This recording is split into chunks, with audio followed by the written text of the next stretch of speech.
Audio Jungle.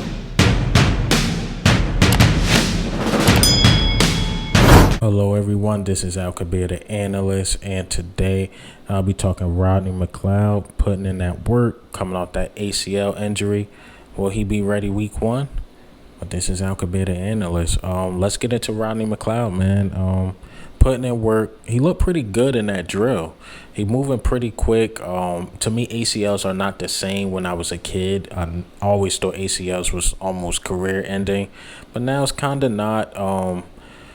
Players come back fast. The first case was Adrian Peterson to come back from ACL. Then, man, that year after the ACL, Adrian Peterson went off, and you're starting to see more and more of that. So I think Rodney McLeod will play this season. Will it be by week one? I say by week 3 or 4 because we have to talk about the obvious. Let's talk about the obvious. The safety position is very, very thin. It's very thin. Okay, you got Anthony Harris, who was an upgrade from Jalen Mills. No offense to Jalen Mills, and we got him on a cheaper deal, and I think the Patriots overpaid. Then you got Kayvon Wallace. He's still a developing guy. I think he can play, but he's still developing, trying to find himself. You got a Rodney McLeod who can play, who's very durable. I mean, besides the injuries, but he had played 16 games, maybe 13, 14.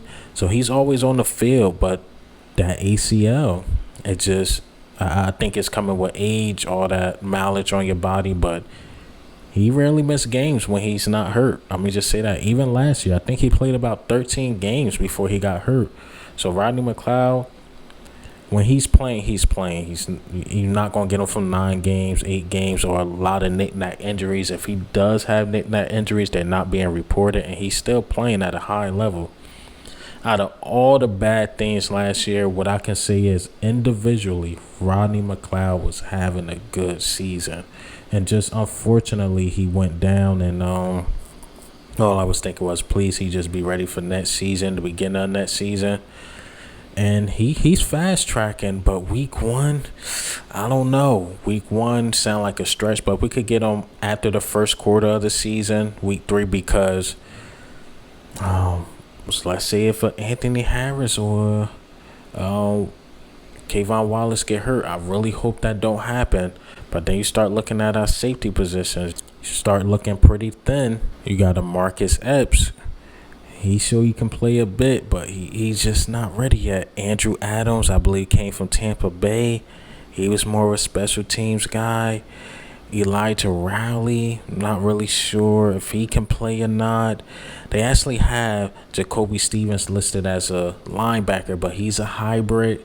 Can he do it? So when you really start looking at it, that safety position is pretty thin. So we really need Rodney McLeod.